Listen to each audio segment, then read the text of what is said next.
રાજપુરાના ઢેસરમાં પશુપાલકોનો વિરોધ. અચાનક તાલુકા સ્વાગત કાર્યક્રમ રદ કરાતા વિરોધ નોંધાવાયો. નવા શિહોરા, જૂના શિહોરા, પીપળિયા, અજબપુરા, મીઠાપુરા, રાયપુરાના પશુપાલકોએ વિરોધ કર્યો. 400 થી વધુ પશુપાલકો દૂધ લઈને મામલતદાર કચેરીએ દોડી ગયા. સરકાર રજૂઆત ન સાંભળતી હોવાના આરોપ સાથે પશુપાલકોએ વિરોધ કર્યો છે.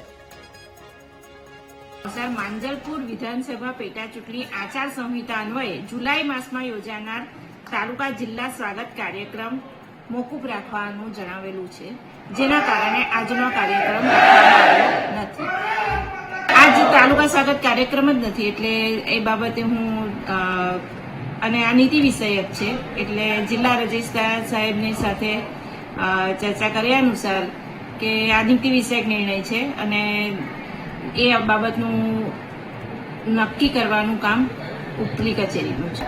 આજે અમે ડેસર સેવા સદનની અંદર તાલુકા સ્વાગત કાર્યક્રમની અંદર અમને બોલાવેલા અને તાલુકા સ્વાગત કાર્યક્રમ અમે 300 થી 400 પશુપાલકો હાલની અંદર અમે આટલું બધું અમે અંદર તમારું પોતાનું જે દૂધ અમારું 15 દિવસથી બંધ છે તેથી અમે આવેલા છે અને અમને આજે અહીંથી એવી જાણ સાંભળવા મળી કે આજે તાલુકા સ્વાગત કાર્યક્રમ બંધ રાખવામાં આવેલ છે. તો માંજલપુર વિધાનસભાની અંદર ત્યાં આગળ આચાર સંહિતા છે, તો અમારે 15 દિવસથી અમારું દૂધ રખડે છે, તો અમારે ડેસર તાલુકાની અંદર કઈ આચાર સંહિતા લાગે છે કે આજે તાલુકા સ્વાગત કાર્યક્રમ બંધ રાખેલો છે.